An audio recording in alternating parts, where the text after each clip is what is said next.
박선임입니다. 자, 오늘 이렇게 아주 지방자치 분야 또는 지방의회 분야의 기라상 같은 그 패널들을 모시고 우리가 그 토론을 시작하도록 하겠습니다. 제가 질문을 한 질문을 드리면은 각자 먼저 생각을 하시고 거기에 맞게끔 그 패널들이 가지고 계시는 그런 생각들을 좀 얘기해 주시고 주로 이제 문제점이라든지 좀 대안도 이렇게 제시해 주시면 고맙겠습니다. 먼저 잘 아시는 것과 같이 지방의회 부활이 지금 이제 30주년이 됐습니다. 지방자치법 전부 개정이 32년 만에 이제 개정이 됐고요.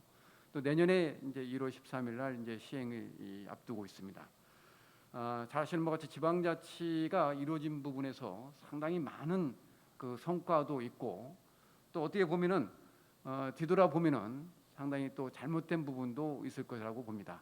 그래서 이번에 첫 질문은 이 오늘 패널 분들에게 공통된 사항이라고 할 수 있습니다.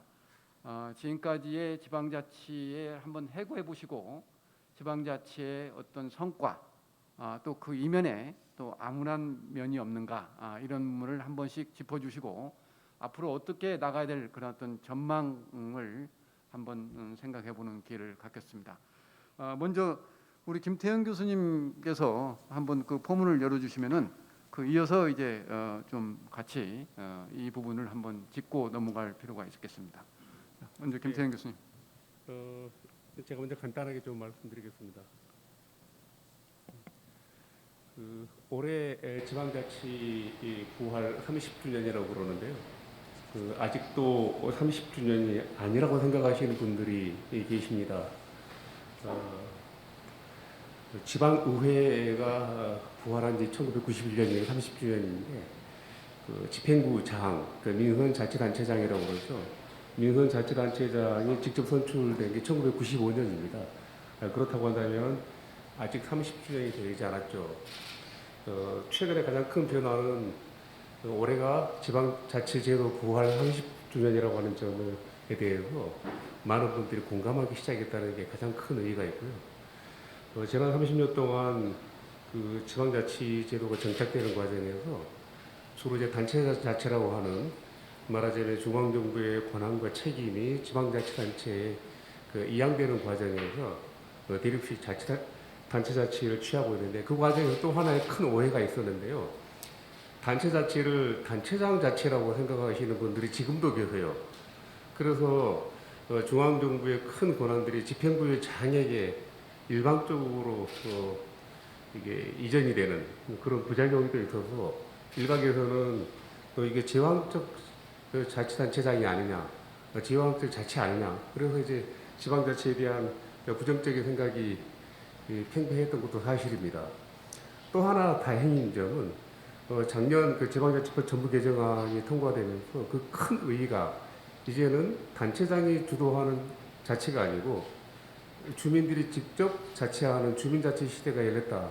이런 면에서 굉장히 큰 의의가 있고요. 또 애당초 서구사회에서 지방자치제도가 출범할 때 주민들이 생업에 종사하느라고 실제 자치에 직접적으로 참여할 수 없기 때문에 지방의회를 대리인으로 해서 자치를 해왔던 게 사실입니다. 그래서 제가 뭐 늘 얘기하는 겁니다만은 그동안 30년 동안 지방의회가 그러니까 잊혀진 하나의 사각지대가 아닌가 싶어서 참 우려가 컸었는데 작년 지방자치법 전부 개정안을 통해서 지방의회와 주민이 말하자면 지방자치의 주인, 주체가 전면에 등장했다는 데 큰 의의를 두고 있습니다. 앞으로 자치분과 2.0이라고 하는 부분은 주민과 지방의회가 자치의 주인이 된다. 이런 점에서 제자리를 찾아가고 있지 않나 이런 생각이 듭니다. 네, 고맙습니다. 네, 우리 김태형 교수님께서는 아마 핵심이 그 단체 자치에서 주민 자치로의 이제 전환하는 것이 큰 어떤 변화 아닌가 이렇게 싶은데요.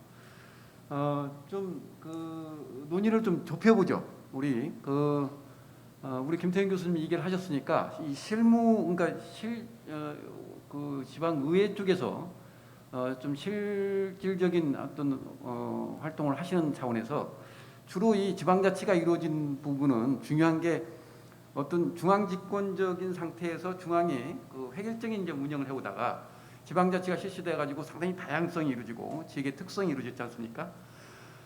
그러한 이면에 어떤 또 지역 이기주의라든지 또는 자치단체장의 권한이 워낙 강하다 보니까 어떤 전횡이 이루어진다든지 또 지방의회의 어떤 권한이 좀 약하다 보니까 견제가 잘 안 되든지 이러한 부분에서 좀 그 어떤 성과나 또는 잘못된 부분 이런 또 명암이 이렇게 왔다 갔다 하잖아요.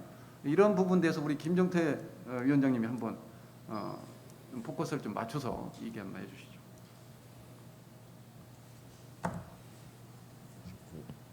마침 지금 오늘이 우리 서울시 의회가 부활 개원 딱 30년 되는 날이었습니다. 1991년 7월 8일 날 됐는데 지금 이제 본관에서는 국무총리께서 상거해서 이제 개원 기념식을 갖고 있습니다. 저는 개인적으로 지금 우리 지방자치제 체제가 87년 60 민주화 항쟁의 그 결과로 탄생된 게 현재 체제가 아니었겠습니까? 저는 이 자리에 전문가분들하고 달리 저는 전공이 역사 공부를 했습니다. 이제 87년도 이제 민주화 항쟁이 끝나고 그 당시 역사께서는 어떤 바람이 불고 있었냐면요. 이제 조선 후기 향촌 사회사라는 분야가 새롭게 막 연구가 되기 시작을 할 때였습니다. 그래서 지금은 거의 이제 정통 사학 속에 한 분야가 있는 거 향촌 사회사가 한 분야를 갖고 있었는 건데 지금 30년 성과를 갖고 오지만 저는 여전히 지방자치에 대한 국민의 인식도 떨어지고 좀도 논의를 하겠습니다만 이제 지방자치법 전부 개정안 후속 조치에도 여전히 그에 대한 반영이 돼 있어서 저는 우리 회장님께서 질문 주신 걸 하기 전에 전 가장 필요한 게 지방자치에 대한 역사바로 세우가 필요하겠다는 그런 생각을 좀 하고 있습니다. 뭐 잘 알다시피 이미 조선시대 때는 우리가 잘 알고 있는 뭔가 유향소라든가 향청이라든가 향약도 있었고요. 또 향회도 구성이 됐습니다. 1894년 가보개혁을 통해서 이미 향회가 자체가 하나의 이제 왕이 승인하는 기구로 생겼고요. 을미개혁에서 향교조기라든가 향교조를 통해서 실질적인 모습을 띄었고 그게 꾸준히 이어지고 있습니다. 저는 이러한 지방자치에 대한 몰리에 대한민국은 역사적으로 전통적으로 중앙집권적인 강한 국가였다는 것 자체로 저는 오히려 일제 36년의 식민지의 잔재가 아니었는가. 일제 식민지 국가는 전 세계 유례가 찾아볼 수 없는 경찰 국가였습니다. 그 이어서 이어지는 게 우리 이승만 정권 하에서는 우리 지방자치를 집권 연장으로 도구로 이용했고요. 이어지는 군사정부에서는 뭐 당연히 우리 남북 분단을 얘기해서 중앙주를 했는데 저는 이런 30주년 기념을 해서 단순히 현재 모습이 아니라 우리가 좀 더 논의해야 될 거 문재인 정부가 추구했던 분권 연방에 준하는 분권을 추구하겠다는 게 근본적인 이 가치 자체를 좀 학계에서 좀 논의가 필요할 거고 그 학계는 여러 학제 간의 공동 연구도 많이 좀 필요하겠다는 그런 생각을 좀 하고 있습니다. 지난 저희 의회 입장에서는 우리 지방자치 시행을 끊임없이 주장했던 고 김대중 대통령께서 두 가지를 예언하셨는데요. 민주주의가 실현되기 위해서는 의회, 국회의 민주화와 지방자치의 실행이 있다. 두 번째는 유능한 공무원보다는 무능한 주민의 대표가 낫다가 저는 30년 동안 저는 결과가 낫다고 생각됩니다. 전 세계 유례를 찾아볼 수 없을 정도로 이제 대한민국 완전한 민주주의를 완성이 됐고요. 특히 부정선거 중에 관권선거를 발질 틈이 없던 거는 저는 지방의회 부활 속에 들어갔다고 생각됩니다. 두 번째는 행정의 모습이 바뀌었습니다. 우리가 생각하는 행정은 시민 위에 굴림한 행정이었고 지도하는 행정이었고 단속하는 행정이 행정 서비스 행정으로 바뀌었습니다. 10년 전까지만 해도 동사무소, 면사무소에서는 급행료가 존재를 했더랬습니다. 세 번째는 행정의 패러다임, 행정의 내용이 바뀌었습니다. 이른바 복지라는, 보편적 복지라는 모습 자체가 지방자치가 있을 때부터 가능했다고 보고 있는 거고요. 이제 마지막으로는 우리 지방분권 2.0에서 나왔다시피 주민의 참여 자체는 법과 제도가 먼저인 게 아니라 지방자치정부에서 먼저 시행이 됐기 때문에 이러한 모습을 왔지 않나. 저는 이러한 모습은 굉장히 밝은 모습이고 긍정적인 모습이었는데, 저는 이 어두운 모습은 여전히 이러한 모습들이 우리가 시민들한테, 국민한테 가깝게 다가가지 못하는 정말 안타깝게 생각을 하고 있고요. 여기에 대해서는 뭐 앞으로 좀 얘기할 기회가 있을 것 같습니다만, 좀 구체적인 저희들 개혁 과정 이런 것 한번 좀 말씀드릴 기회가 있는 것 같습니다. 지배의견 이상입니다. 네, 수고하셨습니다. 지방자치 이제 소중한 역사 그 한국에서 펄뿌리 민주주의 핵심이 이제 지방의회의 중요성고 이게 말씀하셨고, 행정 패러다임에 대한 변화, 그 다음에 이런 상황에서 어두운 면은 이게 좀 시민들에게 좀 더 다가가는 그런 행정과 정치가 이루어지지 않겠느냐 이렇게 말씀해 주셨습니다.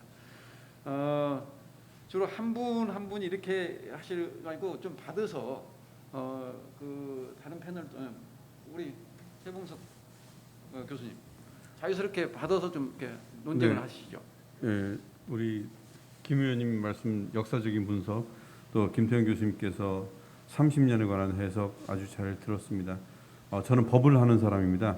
법을 하는 사람들은 늘 모든 논의는 헌법으로부터 시작한다라고 얘기합니다. 그래서 우리의 경우 1987년 이제 6월 항쟁 이후에 88년 헌법에서 지방자치 부활을 제일 먼저 얘기하고 있습니다. 그래서 엄격하게 지방자치 30년이다 그러면 이미 지났죠.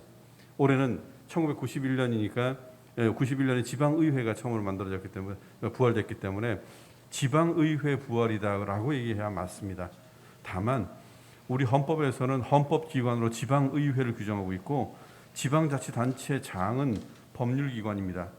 따라서 지방자치단체장을 언제 직선했냐는 사실 헌법상의 헌법적 제도하고 직접적인 연관된다고 볼 수는 없습니다. 그래서 실질적 의미에서 1988년 헌법에서 얘기하고 있는 지방자치가 완전히 부활된 것은 지방의회 구성이다라고 볼 수 있습니다. 그래서 한간의 분들이 1995년에 소위 지방자치단체장 선거까지 해야 완전한 의미의 지방자치다라고 얘기하는데 이것은 헌법적이지 않습니다. 그래서 우리가 헌법으로부터 출발한다면 올해 2021년이 완전한 의미의 지방자치 부활 30년이 맞다라고 볼 수 있습니다. 또 우리 역사적으로 우리 김 의원님께서 분석을 해주셨는데 이번에 지방자치법이 32년 만에 전문 개정됐다라고 얘기하는데 사실 지방자치의 시대가 32년 만에 바뀐 것은 아닙니다. 우리의 경우는 1948년 헌법에서 지방자치에 관한 규정을 담았고 1949년에 지방자치법이 만들어지면서 이제 지방자치를 시작하는데 재밌는 건 1948년 헌법과 1949년의 지방자치법 제정안은 일본법을 베낀 겁니다. 특히 우리나라 현행 헌법 지금 117조, 118조에 지방자치에 관한 규정이 있고 이게 88년 헌법에서부터 나왔고 오래돼서 개정해야 된다 그러는데 아닙니다. 1948년 헌법의 규정과 거의 비슷합니다. 지금. 그리고 이 법은 사실은 미군정하에 있던 일본의 2차 세계대전 이후에 임시헌법 규정하고 거의 비슷합니다.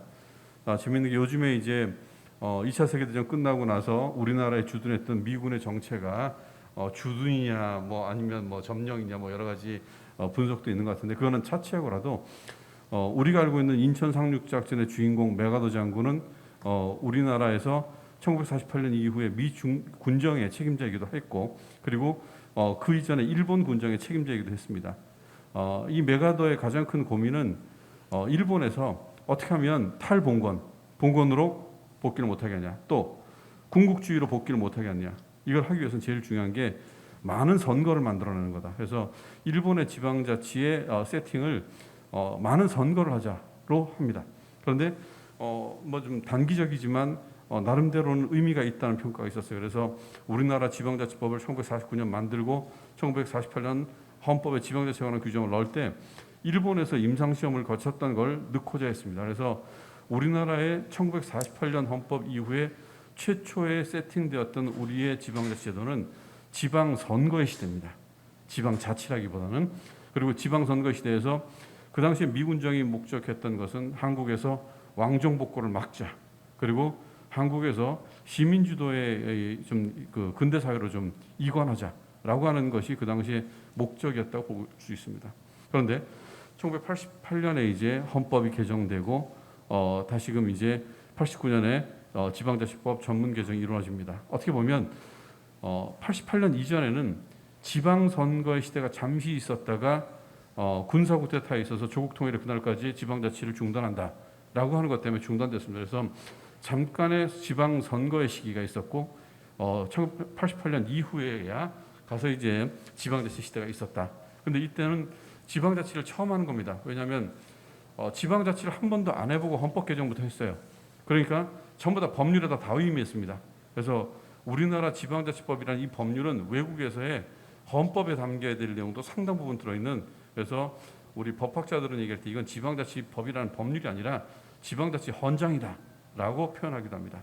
그래서 이제 2021년에 지방자치법이 32년 만에 개정됐다는 건 사실상 우리나라가 지방자치에 관한 전면적인 재세팅을 했다라고 볼 수 있고, 한 번도 해보지 않은 헌법상의 지방자치를 담기 했던 1989년의 그 노력은 굉장히 실험적인 것이었다라고 한다면 이제 제대로 된 지방자치가 2021년 지방자치법 전문 개정을 통해서 비로소 만들어졌다라고 할 수 있습니다. 그래서 2021년 지방자치법의 개정은 지방자치 시대의 제대로 된 시작이다라는 의미지, 이것이 옛날보다 좀 개정됐다, 또 옛날에 못하던 거 좀 더 했다, 이런 식의 단편적인 판단으로서는 부족하지 않나 이렇게 보고 있습니다.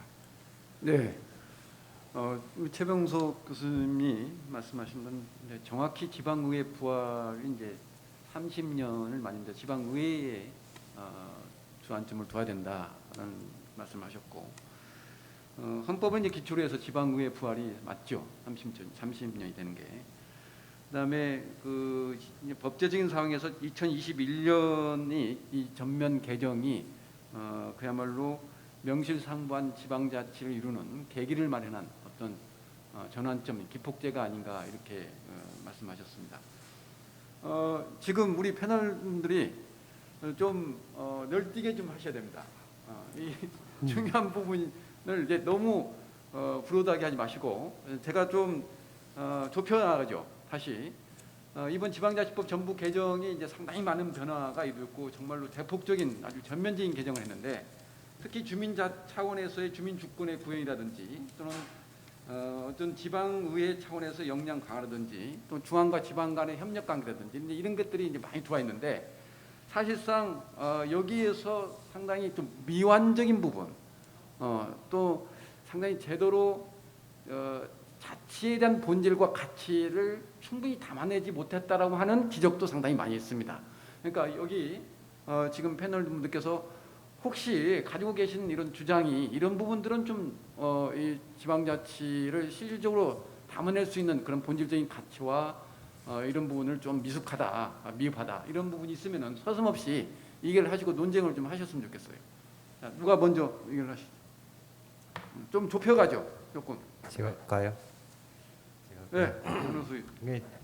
이번에 이제 지방자치법이 전면 개정되고 기대가 많습니다. 기대가 많은데 사실상 항상 목이 마른 이런 생각이에요. 특히 이제 우리가 자치단체 차원에서 지방의회 입장에서 본다면 그간에 오랜 동안 기다려왔던 일들이 이제 조금씩 이행돼서 이번에 자치법 전부 개정안에서 반영된 부분도 있지만 아직도 이렇게 목 마른 부분들은 좀 있습니다. 사실상 저는 기본적으로 인사권이 독립되었다. 또 어떤 분들은 인사권이 분리되었다, 분리 독립이 아니고 그냥 독립되었다 이렇게 이제 표현을 하시기도 하고요. 근데 인사권만 독립된다고 해서 지방의회가 제 역할과 기능을 잘할 수 있겠느냐 이런 것에 대해서 약간 이제 의문이 사실 있습니다.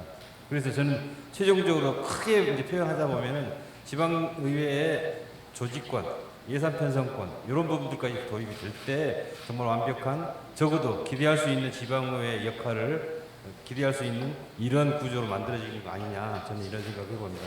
그런 차원에서 봤을 때는 이번에 뭐 아주 오랜 동안 기다렸어요. 지금 우리가 단절된 지가 61년에 단절됐기 때문에 91년에 부활되고 그 단절 30년, 부활 30년 이런 지금 위치에 와 있는데 이런 부분에서 볼 때 그간 30년 동안 기다렸던 우리 자치 구조의 활성화, 자치 구조의 정말 그 정당화 이런 입장에서 본다면 지방의회에 조금 더 다양한, 좀 더 필요한 이런 부분들이 조금 더 아쉬운 부분이 좀 많다. 그리고 조직권과 예산 편성권을 생각해 보자면 그 외에 구체적으로 더 들어갈 일이 많이 있을 것 같습니다. 특히 지금 지방자치 정부들이 운영하고 있는 기준인건비제에 근거한 조직의 문제라든가 내지는 다양한 어떤 구조의 문제, 정원 기준의 문제, 뭐 이런 부분들이 사실상 지방 의회에도 인사권이 독립되면서부터는 그런 조직권권 같은 게, 또 이런 예산 편성권 같은 예산 편성권 같은 게 같이 들어와 있어야 아마 바람직한 변화가 이루어지지 않겠느냐. 일단 이렇게 생각을 하고 일단 화두를 이렇게 던집니다. 또 다른 생각들이 많이 있을 텐데요. 여기까지 이번에는 말씀드리도록 하겠습니다. 네, 그러면은 우리 하혜영 박사님, 이 지방자치법 전부 개정 이후에 상당히 그 많은 얘기가 지금 이루어지고 있어요. 자치권의 어떤 보장적인 측면도 상당히 미흡하다. 그 다음에 특별자치단체의 이제 평가도 좀 상당히 달라요. 특별자치단체도 상당히 개선할 부분이 많이 있다. 또 아시다시피 이번에 자치법 전부 개정에서 주민자치구역이 상당히 중요한 이제 올라와 있는데 패러다임으로 변화와 있는데 이게 주민자치에 관련된 부분이 이제 완전히 지금 빠져 있단 말이에요. 이러한 부분들에서 우리 하혜영 박사님께서 한번 좀 얘기를 해주시죠. 좀 중요한 어떤 평가라든지 또는 보완할 부분이 있는지. 네. 네. 우선 제가 그 입법조사처에 2007년도에 입사를 해서 처음 생겼을 때부터 시작해서 제가 14년 동안 지방자치만 담당하고 있습니다. 근데 지방자치법이 전부 개정안이 통과되는 거 보면서 되게 저한테도 의미가 있었고요. 또 특히 이번 때 국회의원님들 중에서 지방의 출신들이 되게 많았었습니다. 그러니까 지방자치단체장을 하시거나 또 의원을 하시거나 이런 분들도 굉장히 많으셔서 아직 21대가 1년 지났는데도 상당한 많은 법들이 통과가 됐습니다. 근데 나머지 3년 동안 상당한 성과가 있을 거라고 보여지고요. 또 이런 논의들이 굉장히 큰 의미가 있을 거라고 보여집니다. 이제 말씀드린 것처럼 지방자치법이 전부 개정이 됐으나 사실은 좀 편중되어 있는 부분들이 있고 부족한 부분들이 있습니다. 첫 번째 저한테 가장 많이 물어보시는 분들이 지금 주민자치에 왜 빠졌냐 자꾸 물어보시는데 이게 사실 하면서 좀 논의가 좀 많이 됐었던 부분인데 지방 주민 그 유사한 단체들이 좀 많았었습니다. 그러니까 자치위원회와 유사한 주민자치위원회라든지 또 기타 등의 유관 단체들과 이게 구별이 잘 안 됐었고요. 특히 법조문상으로서는 주민자치회의 정확한 설치 목적이나 이렇게 구체성은 없었습니다. 그러다 보니까 자칫하면 이게 이익단체라고 오해받을 수 있는 여지도 없지 않아 있습니다. 거기에 또 법인 설립도 있기 때문에 이런 것들이 논의되는 과정 속에서 조금 더 논의를 후순위로 미루고 조금 더 논의한 다음에 다시 보자라는 국회 차원에서 논의가 있었습니다. 그래서 이번에 빠졌고 그런데 지금 한 7개 정도가 다시 법안이 올라가 있습니다. 그중에 3개가 아예 그냥 재정법이 올라가 있고 나머지도 지방자치법 개정안으로 올라가 있는데 추후 시간이 되면 다시 한번 논의 선상에 올라갈 것 같습니다.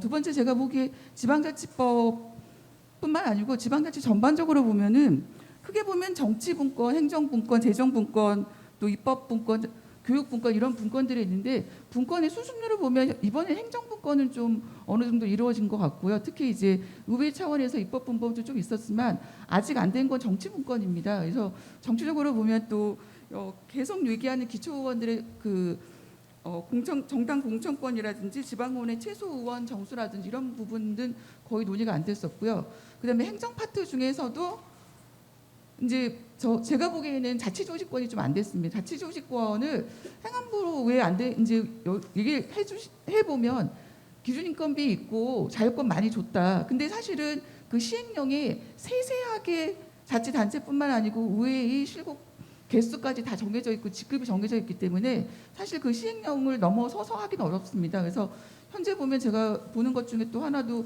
부단체장이라든지 이런 것도 사실 반 정도는 대통령이 임명하거든요. 근데 이거 잘 모르고 계시더라고요. 그러니까 사실 이런 게 불만이 없냐라고 얘기를 해보면 자치단체들은 의견 제시 없습니다라고 얘기하는데 없는 것은 아니고 못하시는 것은 아닌가 생각이 들어서 저희가 이런 자치 조직권에 대한 이야기들, 그다음에 지방 재정은 아마 재정권은 다시 또 얘기가 하실 것 같아서 재정권 분립도 좀 안 돼 있습니다. 그래도 입법권도 일부만 지금 분리가 돼 있고요. 그래서 전체적으로 보면은 시작은 했으나 아직 이제 갈 길이 좀 먼 것 같습니다. 추후 지방자치법 전부 개정안에 대한 또 다른 개정이 계속 연결을 되면서 이런 것들을 개정할 필요가 있을 것 같습니다. 이상으로 간단히 하고 또 다른 분의 의견을 듣겠습니다. 자, 이번에는 우리 임정현 박사님, 그 제주 특별자치도는 그야말로 이제 특별자치도가 우리 대한민국에서 이제 상당히 시범적인 운영으로 먼저 시작이 됐고 상당히 이제 지금 정착이 돼가고 있는 상태에서 잘 아시다시피 어떤 특례가 상당히 많이 이루어지고 실제적으로 자율적인 독립성을 가지고 실제로 행정과 정치가 운영되고 있는 게 제주특별자치도거든요.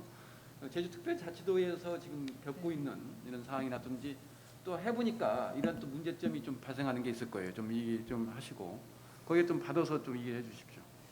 네, 제주 특별자치 지금 지방자치 부활 30년을 말씀하시는데 제주도가 7월 1일이 특별자치도 출범 15주년이었습니다. 그럼 저희가 일반자치 15년 경험하고 특별자치 15년을 경험을 했는데 어떻게 보면 그게 30년의 노하우라기보다는 이게 좀 짧게 이렇게 경험하게 돼서 아직 이 특별자치가 완전히 뭐 완성되거나 성과가 아주 좋다 뭐 이런 식의 평가는 사실 제주도 안에서는 좀 미흡하고요. 그 주민자치라는 부분이 지방자치법 전부 개정으로 올라오긴 했는데 그래서 제주도에 이미 인정됐던 주민자치와 관련된 것들이 사실 선기능도 많았습니다. 우리 이제 의회에서 제주도 의회에서 이제 최초로 제정한 뭐 수기민주주의 실현을 위한 기본 참여조례, 주민참여조례에 의거해가지고 그 우리 특별자치도의 그 주요 정책이었던 영리병원 부분도 공론조사 같은 걸 했거든요. 대규모 주민들이 참여해서 직접 공론조사도 했고 또 제2공항 갈등이라는 문제도 되게 심각했는데 그 부분도 이제 의회가 특위를 구성을 해서 거의 공론조사에 준하는 거의 1년 가까이 국토부랑 같이 하는 공개 토론회부터 주민들 수기 과정하고 설문조사까지 하고 이런 어떤 주민 참여의 통로는 상당히 많아졌는데 이게 반대급부적으로 봤을 때는 갈등이 많은 거예요. 이 주민들, 그러니까 제주도에서 되게 이 작년부터 되게 유행했던 단어가 바로 자기 결정권이었는데 그게 의무적으로는 좋아요. 자기 결정권. 그러면 여기서의 자기가 누구냐? 도민인데 그럼 도민의 누구? 그걸 어떻게 하나로 모아서 결정을 하는데 결정의 내용을 어떻게 정할 것이냐? 그리고 어떻게 대표할 거냐? 그리고 그걸 받아서 자치단체장이 갔는데 책임을 진다. 그 책임의 의미가 정치적 책임, 다음 선거에서 떨어지면 지는 건가? 이런 부분들에 대해서 항상 근본적인 물음이 계속 가더라고요. 그래서 제주특별자치도가 가졌던 특례가 지방자치법 개정으로 희석된 부분도 저희 입장에서는 큰 과제이긴 한데 그걸 이제 또 이미 올라온 수준에서 또 올라가는 그런 또 차등분권, 또 올라가는 차등분권을 계속 해나가야 되는가에 대한 고민 그리고 이제 앞에 그 지역 안에서 진짜로 제도는 좀 빠르고 주민들이 따라온 현실이 갭을 어떻게 또 이렇게 받아낼 거냐. 그건 사실 지방자치 단체보다는 의회의 역할이 더 크거든요. 이거를 의원님들하고 조직 그런 인사권 가져와서 이게 어떻게 보다듬어낼 거냐가 앞으로 좀 큰 과제라고 생각합니다. 네. 이제 조금 구체적으로 한번 들어가 보죠. 이번에 이제 큰 변화가 이제 지방자치법에서 우리가 지금 계속 획일적으로 이 대리평, 그러니까 분리평 형태를 계속 유지하고 있죠. 그다음에 자치단체장의 권한이 워낙 강하니까 그 뭐 일부 학자들은 그 단체장이라는 용어까지 쓰는데 사실상 중앙에서는 대통령의 어떤 무소불위의 대통령의 그 제왕적인 대통령제, 그다음에 지방에서는 이 자치단체장이 소대통령제라는 어떤 굉장히 그 권한이 너무 막강해서 기울어진 운동장이다 이렇게 이제 표현을 하는데 이것을 한 번에 조금 해소하기 위해서 이번에 지방자치법 제 특례 4조의 지방 기관 구성의 다양화를 이번에 그 제정을 했습니다.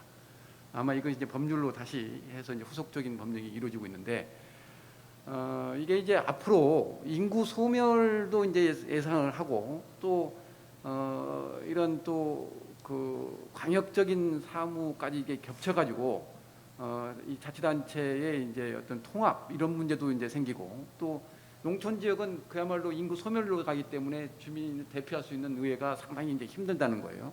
그래서 이 기관 구성 다양화가 앞으로 주민의 이제 요구나 합의에 의해서 다양하게 이제 이루어질 수 있는 그런 여지를 법적으로 마련을 했습니다. 요거에 관련돼서 좀 구체적으로 한번 얘기를 해주실 분 먼저 김태형 교수님. 아까 이제 방도수 교수님부터 뭔가 여러 얘기가 나왔는데요. 그 이슈에 대해서 이렇게 처분하거나 그러니까 추가하는 방식이어야 하는데 돌다 보니까 제가 무슨 얘기를 해야 될지 사실 좀 잊어버리고 있고 그러니까 특별자치로 얘기를 좀 나중에 제가 코멘트하기로 하고요.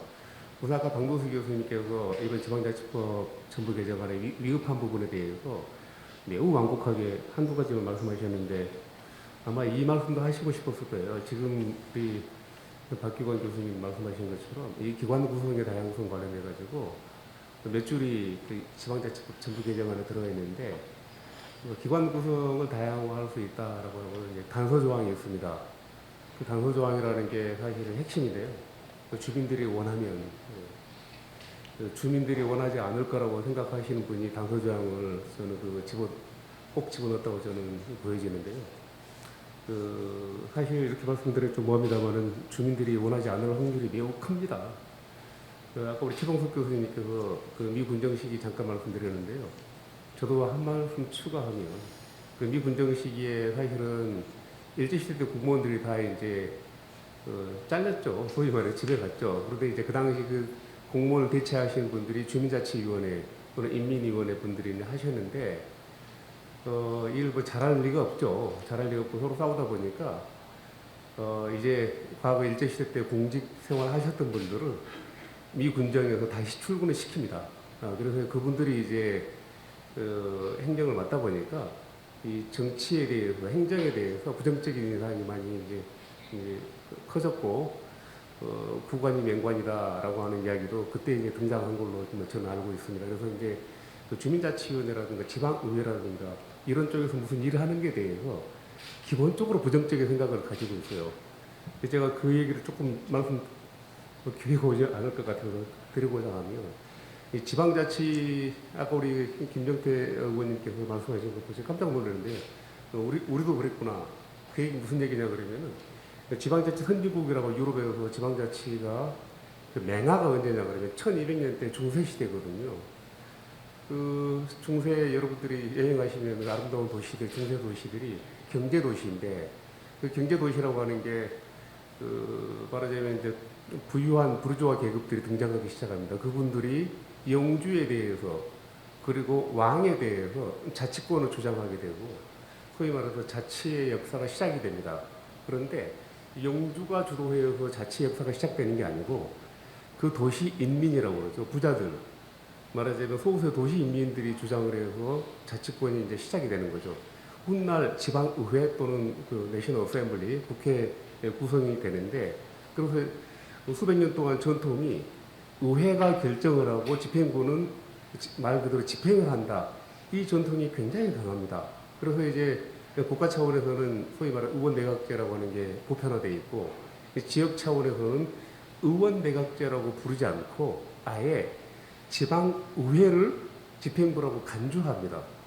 그래서 여러분 영국 가보시면은 구청을 찾아봐도 찾을 수가 없고 그렇습니다. 왜냐 그러면 구청이라고 하는 게 지방의회를 그냥 구청이라고 그렇게 생각을 합니다. 그래서 그런 관점에서 따지자면 이제 그 유럽의 지방자치 선진국가에서는 강한 지방의회 중심 기관 통합형이 보편적으로 활용되고 있고 가끔 대도시의 경우에는 집행부장에게 집행부장 말하자면 시장을 경우에 따라서는 직선제를 통해서 별도로 선출을 해서 힘을 좀 실어주는 경향이 있어요. 그래서 지방자치법 전부 개정안 작년에 그 모임 추진 과정에서도 세미나를 가보면 인사권 독립이다. 정책 지원 전문 인력을 보강하자 이런 얘기를 하는데 사실은 여러분들 유럽이나 미국 가보시면은 집행부에서 그런 세미나를 주로 주최를 합니다. 그래서 인사권 독립해달라고 그러는데 의원들이 집행부 공무원들의 인사권을 휘두르니까 부작용이 있어요. 근데 우리는 정말 코믹한 거죠. 아이러니하게도 지방의회가 인사권을 독립해달라고 그래요. 제가 외국의 교수님에게 물어봤더니 어떻게 그런 일이 있을 수 있냐. 참 희한한 나라래요. 지방의회가 인사권을 독립해달라고. 왜냐하면 주인이 머슴에게 독립을 요구하는 거예요. 그런 이상한 형태로 30년 동안 정확하게는 1949년부터 유지되어 왔는데 그런 부분에서 저는 한 가지 더 추가하자면 집행위원회를 지방의회에 좀 설치를 해서 일부 업무에 대해서는 지방의회가 좀 주도하는 것도 필요하지 않을까. 이게 영국 가면은 일반적으로 하고 있는지 독일도 마찬가지고요. 근데 우리의 경우에는 정말 소극적이기 때문에 여전히 집행부가 중심이 되는 지방자치를 하고 있다 이런 말씀이고 이왕 제가 말씀드린 게 아까 우리 하영 박사님께서 자치조직권이 좀 미흡했다 이렇게 말씀하시는데 그 부분은 전적으로 공감하는데 그 이유가 좀 있는 게 지난 2, 3년 동안 대통령령 개정이 몇 차례 걸쳐져 있으면서 소위 말해서 기구와 정원에 관한 이 규정이 생각보다 굉장히 전폭적으로 개정이 좀 됐습니다. 그래서 존경하는 의원님들이 법안을 볼 때 개정된 대통령령만 놓고 보면 자치조직원을 특별히 이번 정부 개정안에 더 추가할 필요가 없겠다 아마 이렇게 생각하신 것 같아요. 저희 입장에서는 좀 미흡하긴 하지만 가장 최근에 개정된 기구와 정원에 관한 규정을 좀 보시면은 굉장히 발전한 건 사실입니다. 네, 이상입니다. 네. 좀 이 부분에서 조금 짚어갈 부분이 있을 것 같아요. 우리 김태형 교수님이 아주 좋은 지적을 해주셨는데 지금 우리 하영 박사님도 마찬가지인데 그 자치조직권 부장 측면에서 이제 두 가지가 아마 쟁점이 있는 것 같아요. 하나는 우리 대통령령의 지방자치단체 행정기구와 정원기준에 대한 규정 이거에 있어서 지금 많이 제약을 받잖아요. 그래서 이 규정에 의해서 자치단체의 실본부까지 다 인구 구매에 따라서 획일적으로 규정되는 부분 이 부분인데 이 부분에 대해서 한번 좀 생각하시고 이것을 좀 어떻게 좀 풀 수 있는 방법 뭐 이것을 좀 우리 전문가들이 계시니까 이런 부분을 어떻게 하면 좀 풀 수 있을 것이냐 또 이 대통령령이 아니라 너무 대통령령에 보면 아주 생생하게 아주 그 상세히 규정하고 있단 말이에요. 그러니까 이런 부분에서 자치조직권이 상당히 훼손당하고 자치조직권 상당히 그 자율성이 전혀 없다고 하니까 이 부분들을 어떻게 우리 최봉석 교수님도 계시니까 이 부분들 어떻게 좀 해소할 수 있는 방법 이 부분을 좀 한번 얘기해 주시죠. 네, 뭐 직접 불러주셔서 도망갈 방법이 없었고 다시 나왔습니다. 사실 자치조직이라는 게 지방자치단체의 자치권 얘기할 때 제일 중요한 게 조직과 인사권이다라고 얘기를 합니다. 사실 조직과 인사권이 없으면 하나만 안 하죠. 근데 우리의 경우는 우리 헌법 111조에 분명히 지방자치단체가 조직을 관리한다고 나와 있는데도 헌법상 권한하고 관계없이 헌법의 그 앞쪽에 다른 규정들이 있죠. 그래서 국가의 통치 구조라든지 여기 구조에 뭐냐면 받고 있는 게 행정조직 법정주의입니다. 행정조직 법정주의라는 건 행정조직은 전부 다 법으로 정한다 하고 기존의 지방자치 이전 시대 이미 지방자치단체 조직을 우리가 공무원법이라든지 이런 것으로 정하게 돼 있어요. 근데 이게 언제 만들어졌나 봤더니 이게 이제 1961년에 4.19 끝나고 나서 뭐 좀 해보려고 하다가 62년에 이제 군사구태타 일어나고 이 양반들이 좀 뭔가 한다고 하다가 조국 통일의 그날까지 미뤘는데 그분 돌아가신 다음에 또 군사정부 들어와서 이기를 하고 하는데 이 당시에도 지방자치단체입니다. 분명한 건 우리는 지금 지방자치단체란 말을 많이 쓰고 있는데 우리가 지방자치를 하지 않을 때도 중단됐을 때도 지방자치단체의 이름은 지방자치단체입니다. 근데 지방자치단체란 말은 얘가 공법상의 법인격체로 독립한 법적 행위를 할 수 있는 단위란 뜻이지 이 안에 민주성, 자치성 이런 개념은 없습니다. 그래서 가장 중요한 것 중에 하나가 우리나라 법전에 있는 지방자치단체라는 용어를 지우는 작업을 먼저 해야 합니다. 그리고 두 번째로 우리가 이제 이 행정조직 법정주의라고 하는 것을 헌법의 다른 규정과 일반 개별법에서 하고 있는데 적어도 지방자치에 관해서는 모법이 되는 게 헌법 117조 118조이기 때문에 여기에 따라서 분명히 지방자치단체는 조직을 관리하라고 나와 있기 때문에 별도로 여기 부분에서 헌법에 나와 있는 걸 구현하는 것이 반드시 법률에 의해서 이루어지는 건 아닙니다. 그래서 국가공무원법이라든지 여기에서 지방자치에 관한 부분들, 지방조직에 관한 것은 별도로 지방자치단체가 조례로 정한다라고 해서 지방자치단체가 조례를 통해서 자신의 조직과 인사를 관리할 수 있도록 하는 포괄적인 권한의 인계 이런 것들이 일어나야 되죠. 우리가 보통 보면 지금도 일괄 이양법 뭐 이런 얘기하면서 국가 가지고 있는 권한 뭘 좀 떼줄까, 이것 떼줄까, 저것 떼줄까 하는데 그것 떼주는 것도 기재부가 돈 못 준다 그러니까 떼줘봤자다 뭐 이런 소리가 막 나오고 있어요. 근데 사실은 총괄적으로 헌법적 기본 질서에서 떼줘야 될 부분들은 떼주지 않고 있다는 거죠. 이와 관련해서 중요한 것 중에 하나가 아까 회장님이 잠깐 이제 모두에서 말씀하셨는데 기관 구성 다양화의 문제입니다. 기관 구성 다양화는 분명히 보면 우리 헌법상 지방의회는 헌법기관입니다. 지방자치단체장은 법률기관입니다. 법률기관이 헌법기관을 지배하고 있는 반헌법적인 위헌적인 구조의 지방자치제도를 여지껏 해왔습니다. 이제 지방자치법 개정돼서 이제 지방의회가 이제 자기 운영과 조직과 인사에 관해서 일정 정도 권한을 가지게 됐다라고 하는 것은 발전한 게 아닙니다. 이제 비정상의 정상화가 시작됐을 뿐입니다. 더는 지방자치단체 장의 권한을 빼내서 지방의회로 이관이 아니라 제자리 찾기로 돌려줘야 한다라고 하는 게 어떻게 보면 향후에 가장 큰 과제일 수 있습니다. 그리고 기관 구성 다양화에서 지금 여태까지 논의가 상당히 지금 막혀 있는데 이유가 뭐냐면 우리가 기관 구성 다양화를 갖다가 지방자치법 개정안에다 집어넣으면서 우리도 이제 다양한 형태의 이제 지방 집행부 조직을 만들어 보자 했는데 이미 그 이전에 헌법재판소가 위헌 결정 내린 게 있어요. 뭐냐면 우리나라에서 지방자치단체장 직선제는 국민의 정치적 기본권에 해당하는 부분이기 때문에 지방자치단체장 직선제를 하지 않으면 위헌이다라고 하는 걸 명백히 헌법재판소가 밝히고 있는데 이걸 갖다 법안 입안 과정에서 제대로 챙기지를 못했어요.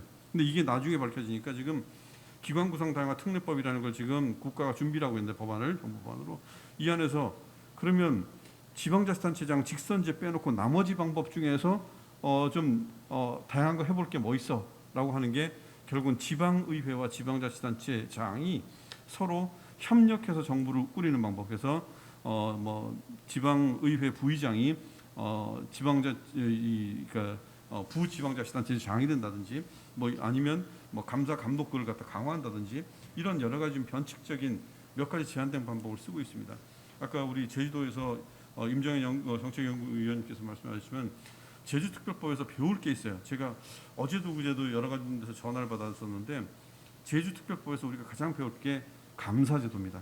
제주특별법에서는 지방자치단체에 감사는 자체감사, 즉 그것도 외부위원으로 구성된 중립적 감사기관의 감사, 왜 감사 안 받는다라고 아예 못 받고 있습니다. 근데 지금은 기초에 대해서는 광역에 대해서 국가가 감사를 하고 국회가 뭐하고 제가 수준을 세보니까 약 1년에 15회에서 20회 정도 감사를 받아야 됩니다.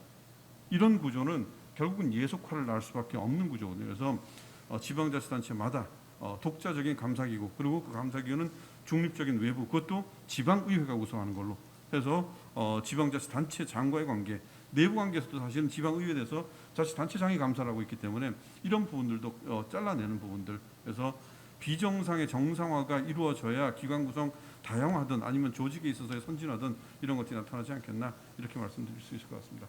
말이 좀 길었습니다. 죄송합니다. 예. 아마 핵심은 자치 조직권 자체가 확보되지 않은 부분은 대통령령에 이게 딱 정해져 있기 때문에 또 상세히 규정돼 있기 때문에 자율성이 이제 훼손되는데 아까 중요한 말씀이 이 앞으로 이 시행령 대통령령에 이런 것보다는 그야말로 당의 지방자치단체의 자율성을 충분히 보장할 수 있도록 하려면은 주로 조례에다가 이렇게 하는 것이 좋지 않겠느냐. 이것이 아주 굉장히 좋은 말씀인 것 같아요. 우리 제가 또 한 말씀만 네. 더 추가하면 우리나라는 지금 국회에서 나와 계신 분도 있지만 법률이 너무 많습니다. 국민 1인당 단위 법률 개수는 거의 세계 최고 수준입니다. 법률 그만 만들어야 됩니다. 법률이 아니라 자치입법에 그리고 자치규약에 우리가 넘겨줄 수 있는 거. 국회의원만 됐다면 법률 몇 개 만드는 걸 가지고 성과주의로 돼 있고 또 그것뿐만 아닙니다. 중앙부처 가면 과장급 이상 되면 내법을 만들어야 된다는 이런 생각으로 법들을 만들어내는데 국가가 과잉법을 통해서 국가의 독점적인 독재성을 강조하고 있다. 이것도 하나의 우리의 입 과제라고 할 수 있습니다. 넘길 건 넘겨야 된다는 거죠. 예. 우리 네. 임 박사님 제주특별자치도 예, 얘기하실 맞습니다. 저희가 조직 특례도 특별자치도에 인정이 돼가지고 기준인건비제도가 적용이 안 되고 있습니다. 근데 그래서 뭐 이런 이제 몇 가지 특례로 적용이 안 되는 부분이 있지만 아까 말씀하신 대로 시행령의 여러 가지 부분들을 계속 그대로 받고 있어서 저희가 자율적으로 하는데 되게 한계가 있고 특히 뭐 세월호 사건 나면 안전실 만들어야 된다 지침 내려오면 그거에 맞춰서 제주도하고는 맞지도 않는 2급 자리를 하나 더 만들어서 거기 밑에 과를 넣으려고 여기 거 갔다 왔다 가져왔다 이걸 계속하는 그런 반복적인 걸 하거든요. 그래서 사실 저희가 그 제주도에서 처음으로 포스트 코로나 대응 특별위원회를 이제 전국에서 처음 구성해서 하고 있는데 그 코로나라는 상황이 되게 모든 게 복합적이잖아요. 민생 경제부터 뭐 감염병 경제 이렇게 돼서 이제 제가 행자위인데 이걸 이제 총괄해서 이걸 업무를 하다 보면은 되게 융복합적인 업무들이 되게 많은데 이거를 부서랑 하다 보면은 그 칸막이 행정 때문에 이게 연동이 안 돼요. 그 정말 우리가 이제 새로운 시대에 지방자치를 한다고 하면 조직 부분이 정말 지방에 맞게끔 뭐 기존적인 틀은 있겠지만 TF든 융합형이든 정말 그 사업에 맞게끔 조직이 계속 바뀐 형태로 될 수 있는 제도적 기반이 조성이 되지 않으면은 이게 상당히 어렵다. 그리고 그 감사위원회 말씀하셨는데 저희도 지금 특별자치 도지사 소속으로 감사위원회가 있습니다. 그래서 그 문제점을 의회도 지속적으로 제기를 하고 있거든요. 의회의 인사권이 독립이 돼서 오게 되면은 사실 의회 직렬이 소수기 때문에 승진이나 이런 부분이 문제가 있기 때문에 감사위원회랑 붙여가지고 감사 직렬하고 의회 직렬의 통합. 왜냐하면 특히 제주도는 기초의회가 없기 때문에 인력의 어떤 수급 부분이나 이런 부분에 있어서 의회로의 이관 부분도 많이 주장을 하고 있는데 또 그렇다고 해서 감사위원회가 아주 독립적이어야지 또 의회 밑에 있는 게 또 맞느냐 이런 지적도 있는 부분이 있어서 사실 어떤 제도의 도입에 여러 가지 조금 장단점에 대한 면밀한 분석은 좀 필요한 것 같습니다. 또 다른 또 네, 그 이번에 이제 법이 개정되면서 정말 기대했던 만큼 이렇게 생각된 게 하나가 있는데 보충성의 원칙, 잘 아시죠? 보충성의 원칙이 이제 법률로서 정해진 것 같습니다. 근데 이게 이제 다양한 문제에서 상이하게 문제가 일으키고 있는 게 보충성의 원칙에서 가장 가까운 지방 정부가 어떤 일들 다 해내도록 그런 원칙을 정했다면 그것을 정할 수 있는 규칙이라든가 제도는 뭘까요?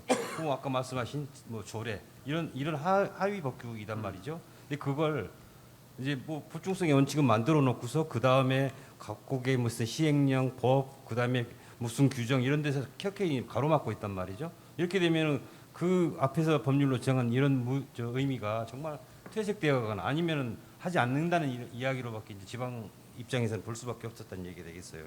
그래서 대체적으로 뭐 예를 들자면 자치법 시행령이라든가 또 행정기구 정원기준에 관한 규정 등에서 켜켜이 아까 말씀 쭉 하셨지만은 전문위원회 직급 의회에서 또 내지는 실구의 숫자 그 이외에 무슨 여파 각종의 직급들을 다 정해놓고 있는 이런 구조에서 이것은 지금 개정안 보면은 이게 이제 요건 손도 안 댔어요. 말도 안 하고 있습니다. 나머지 이야기고 정책 지원 전문 인력을 뭐 어떻게 하자 하고 또 뿐만 아니라 거기다가 놀랄 만한 일은 뭐 유사 인력이라고 우리가 구직 조항에 또 집어넣어 가지고 사람 이제 불편하게 만들고 있습니다. 그게 무슨 유사 인력이 언제 중앙 정부가 지방 의회에서 지방 뭐 의원 보좌관 내지는 의원 보좌 인력들을 쓸수록 언제 이야기했었습니까? 하면 감사하고 하면은 못하게 해서 결국 다 안 되게 됐잖아요. 심지어 중앙 정부가 그 직무집행정지명령까지 내리면서 뭐 특정 의회 같은 경우는 사람을 못 뽑도록 이렇게 만들었습니다. 이렇게 해놨으면서 그 보충성의 원칙은 또 앞으로 내놓고 있고 가면 시행령 규정 법률 아래에 있는 규정에서 전부 다 다양하게 막아놓고 있다 이런 얘기죠. 이런 부분들이 사실상 아까 모두에도 말씀드렸지만 조직권, 예산권 이런 문제를 목마르게 하는 이런 일이 되는 거예요. 그래서 그런 부분들이 이제 철저히 고쳐져야 될 것이다. 뿐만 아니라 한 가지 더 이런 기회를 통해서 말씀드리자면은 지방의회 정책지원 전문 인력의 직급을 또 이렇게 공무원 임용에 정했어요. 시도는 6, 7급으로 하고 그 밑에는 뭐 어떻게 한다? 이걸 왜 중앙정부가 알아서 이렇게 막아야 되는 겁니까? 근데 그건 이해할 수 없는 일이죠. 이런 부분들은 각자의 재정적인 형편과에 맞게 또 그 지역의 특수성에 맞게 알아서 정할 수 있도록 조례 유임해 두는 게 당연히 바람직한 일인데도 불구하고 이걸 켜키 거기서 전국의 획일적이고 통일적인 일들이 꼭 돼야 됩니까? 이런 문제들은 지방자치 기본적인 생각들을 훼손시키는 아주 잘못된 이런 이제 진행이다 이렇게 말씀드릴 수 있겠습니다. 네. 네. 아주 뭐 공통된 사항인 것 같아요. 우리 하영 박사님. 그 모든 이제 회장님께서 말씀하신 자치조직권 관련해서는 그 조사 요구가 가끔 들어오는 중요 사안 중에 하나입니다. 근데 거기서 이제 의견을 조율을 해보면 대통령령이 아니고 조례로 정하는 거에 대해서 찬반론이 있는데요.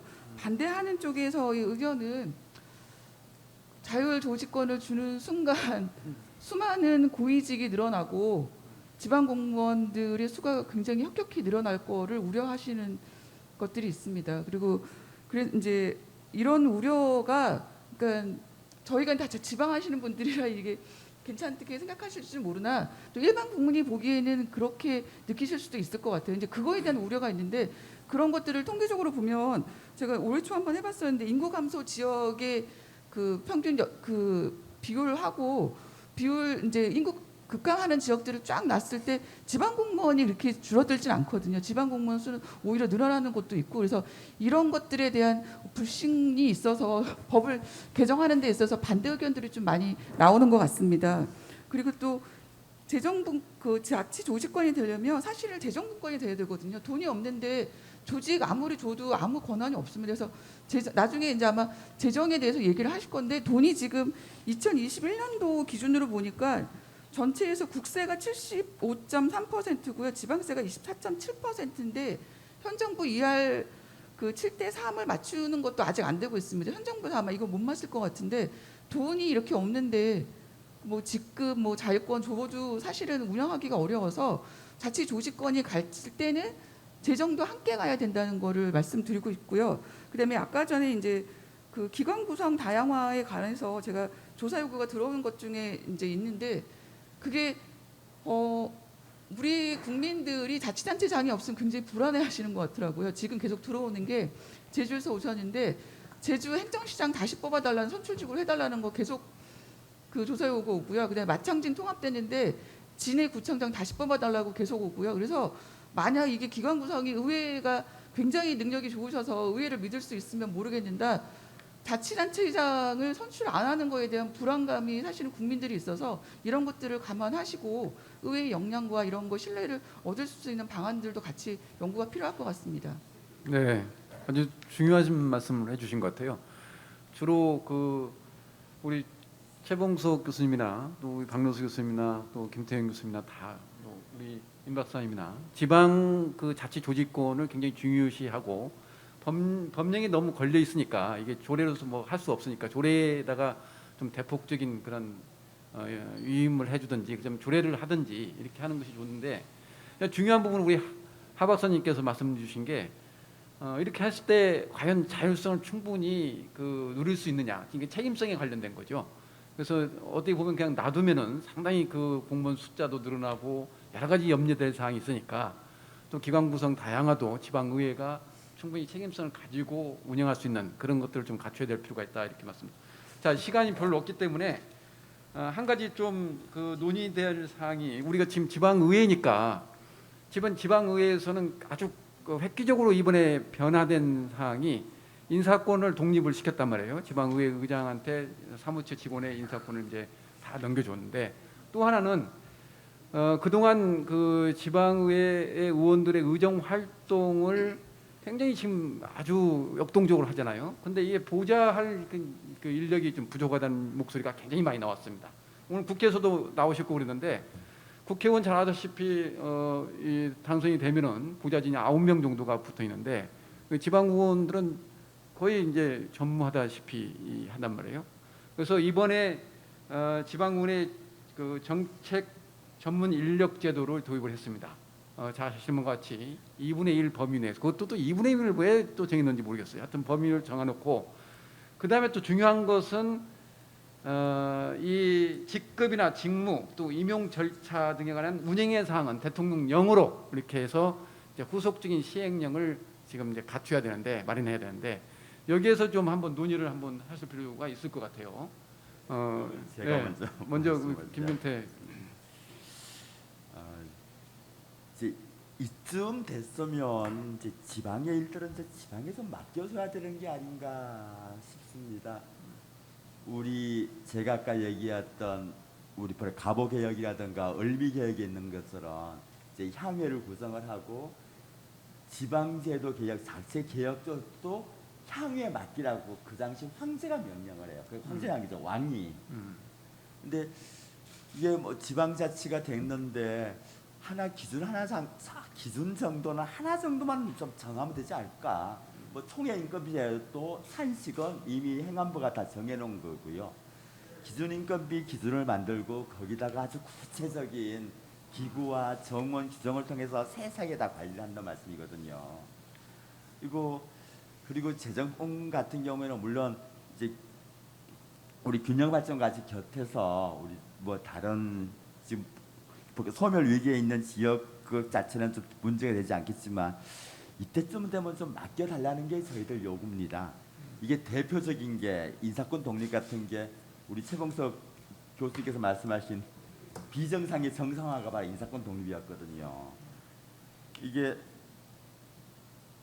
감시하는 사람들을 감시자는 피감시자가 임명을 한다는 말씀인데 저희는 인사권 독립을 오랫동안 준비를 해갖고 왔습니다. 저희는 단순히 행정공무원을 지금까지 시장이 임명하던 걸 의장이 임명하는 걸로 인사권자가 바뀌는 게 의미가 아니고 집행부가 하는 행정 일반의 사무와 지방의회가 하는 의정활동 보좌와 정책개발 그리고 비판감시 하는 건 근본적으로 다르다 해서 차이가 출발을 합니다. 그래서 저희는 일괄되게 주장하는 게 우리 직렬 중에서 의회 직렬을 하나 신설해달라. 아까 우리 제주도처럼 기존에 있는 감사직렬과 의회 직렬을 통합해서 상관없겠고요. 두 번째는 전국의 지방의회가 243개가 있는데 우리 국민들은 지방의회면 다 지방의회지 시의원 구별을 못합니다. 통합인사를 하게끔 해달라. 지금 기술직 인사는 그렇게 하고 있는 거거든요. 우리 경기도와 경기도청과 34개의 경기도 시군구라 기술직 인사에서는 통합연구에 통합인사를 합니다. 의회 열심히 신설되면 통합인사를 하겠다는 게 저희들의 요구 자체고요. 국회에서 우리 정책지원 전문 인력을 실은 가장 크게 반대한 사람은 두 행안부 공무원들하고 국회의원들이십니다. 저희 서울시의원 저는 하루에 전화통화를 150통씩 통화를 합니다. 이거는 사람이 할 짓이 아니라 저는 제 일이 감정노동자라고 생각을 하고요. 서비스업 직속에 종사한다고 생각됩니다. 이걸 비서화라고 생각했는데 사적 비서가 했는데 저희는 주민대표기관이고요. 주민대표기관이 잠잘 때나 밥 먹을 때도 저는 시민을 위해 봉사한다고 자부하고 있습니다. 이게 어떻게 사적 의정활동과 공적 의정활동을 나눌 수 있는 것도 그것도 의아스럽습니다. 그리고 다행히 우리 하 박사님 계셨는데 우리 일괄 이양법 같은 경우에는 이제 중앙정부가 571개의 업무 자체를 지방을 넘기라고 했는데 국회 심의만 가면 그게 400개로 줄어듭니다.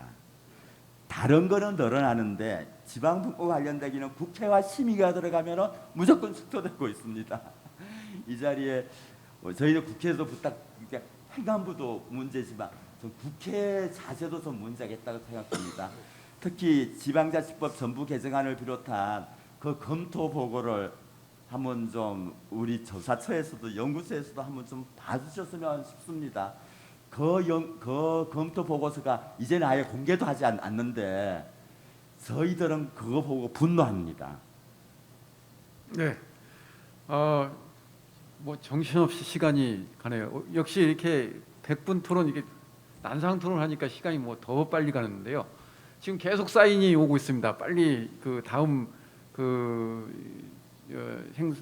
이 차례가 있기 때문에 빨리 좀 끝내달라고 얘기하셨는데, 자 이제 마지막 부분입니다. 정리를 해야 되시니까. 자 우리가 지금 저출산이라든지 고령화, 또 인구 소멸, 또 지역의 인구 감소, 소의 절벽 뭐 이렇게 표현을 하고요. 또 기후 변화 이런 거에 대내적인 그 환경 변화가 지방에 물밀듯이 이렇게 들어오고 있습니다. 이러한 부분 또 아까 우리 하 박사님께서 좀 시간이 있으면 지방 재정에 관련된 문제 좀 했으면 좋겠는데 시간이 없으니까 지방 재정에도 국세와 지방세 비율이 여전히 지금 그 7대 3 정도밖에 안 되고 또 지방세에 상당히 그 약화되는 측면이 강하죠. 지금 현재 제도에서 이런 변화에 따라서 각각에는 다 할 수 없고 이런 변화의 환경 변화에서 지방의 어떤 수권 능력이랄까요? 앞으로 역량을 좀 갖춰야 될 필요가 있는데, 그러니까 많이 이제 권한을 줬으니까 또 우리가 할 수 있는 그런 것을 좀 가져야 되는데, 이런 역량, 수권 그 부분 또는 역량 강화 측면, 지방 정부의 수권 역량 또는 강화 측면에서 한번 얘기해 주십시오. 네, 굉장히 그 마지막 발언이라고 생각하고 그 말씀드리겠습니다. 사실 그 재정 분권에 대한 이야기를 하려면 그 시간이 따로 필요하기 때문에 제가 감히 엄두를 못 내겠습니다. 그 한 말씀만 드리면 아직도 재정 분권과 재원 분권의 개념을 혼돈하는 분들이 굉장히 많다는 말씀을 하나 드리고요. 그다음에 우리 그 김정태 의원님께서 굉장히 완곡하게 말씀하셨는데 이 정책 지원 전문 인력이라고 하는 거 제가 오랫동안 그걸 관여하는데요. 아니 의원 개인 보좌 가지면 어떻습니까? 사실 그렇게 해야 돼요. 그러니까 지방의회 의원들 전문성 약하다고 자꾸 비판하는데 지방의회 의원들 역량을 좀 강화시켜 주려면은 그 뭐 개인 보좌관 하면은 그 의원의 문제죠. 어떤 식으로 활용할 것인지는 좀 그거 좀 솔직하게 털어야 되는데 자꾸 이상하게 가니까 지금 뭐 직급에 대한 이야기까지도 또 이제 대통령령으로 또 하겠다고 이런 파행적으로 이루어지고 있고요. 그런 부분들은 굉장히 안타깝다는 말씀드리고, 이 모든 것들이 사실은 따지고 보면 지방자치에 대한 우리 국민들의 인식이라고 저는 보여집니다. 제가 이렇게 물어봤습니다. 일전에 지방자치 제도를 더 강화할 경우에 만약에 경제 발전이 좀 둔화된다라고 하면 지방자치를 지금이라도 철회야 하고 싶습니까?라고 물어봤을 때 그 한 50% 이상의 분들이 그렇다라고, 뭐 우리 학생들입니다만은 그렇다고 대답을 해요. 만약에 민주공화국을 포기하고 독재를 좀 작게 한다고 했을 때 네. 예를 들어서 대한민국 경제 발전이 비약적으로 발전한다 가능하다라고 한다면 독재도 괜찮습니까?라고 물어보면 그렇게 답을 하지 않습니다. 지방자치라고 하는 거는 민주공화국 헌법 정신이거든요. 극단적으로 경제 발전이 둔화한다 하더라도 사실 우리가 포기해서는 안 되는 목적 그 자체이지 수단이 아니라는 말씀을 끝으로 제가 말씀을 종료하겠습니다. 이상입니다. 네, 저기서 한 5초씩만 쓰실 분들, 5초 한 10초 정도만. 네. 아니 하혜성 박사님 예. 순서죠. 국회에서 노력을 하겠습니다. 그리고 지방의회 관련해서는 저도 지금 행안부랑 계속 상의를 하고 있고요. 의원님들도 관심 있는 주제이기 때문에 앞으로 진행 사항이 오래 계속 될 것 같아서 저도 굉장히 관심 있게 주의해서 보고, 국회에서 또 지방자치와 관련된 안이라든지 이런 것들은 제가 또 저를 많이 거쳐가기 때문에 제가 충분히 의견을 반영할 수 있도록 노력을 하겠습니다. 이상입니다. 네, 정책 지원 전문 인력을 이제 세팅하는 작업을 처음에 같이 했었는데 행안부의 걱정 그거였습니다. 기초까지 가려 그러면 전문 인력이 안 갈 거다. 일단 광역으로 보내자. 그리고 광역에 보내면 원래는 입법 지원 전문 인력 하려고 그러는데 의정까지도 필요하니까 이름을 좀 확대해서, 그래서 정책 지원 전문 인력이라는 건 입법 지원뿐만 아니라 의정 지원까지를 사실상 내부 포함된 것이다. 그리고 왜 2분의 1인가? 원래는 광역만 해서 전액을 특별교부세로 국가가 직접 교부하는 것을 목적으로 했는데 기초까지 들어가니까 재원이 부족합니다. 그래서 일단 반으로 하고 시기마다 자르자 이렇게 했던 부분입니다. 네, 고맙습니다. 우리 임 박사님. 정책 전문 지원 인력으로서 이제 선 한 10년 경험을 있는 제가 이제 이걸 자세히 말 못하는 건 너무 가슴 아프고요. 제가 당부드리고 싶은 거는 아까 인력이 많아진다, 걱정된다 이렇게 하는데 그거 의회가 견제하거든요. 근데 사실 조직안 개편 들어와 보면 이유가 뭐냐? 국가에서 사무 내려줘서 다 인력 늘려나요. 소방공무원, 사회복지직. 그래서 이게 단순히 인구가 줄어서 업무가 줄고 공무원수가 줄어야 된다는 게 아니고 국가에서 지방에 일을 많이 주니까 직원이 공무원이 늘어나는 부분도 있거든요. 그래서 그런 원인, 이게 단순히 지방의 역량이 없어서 안 된다는 생각은 좀 많이 개선이 됐으면 하는 바람입니다.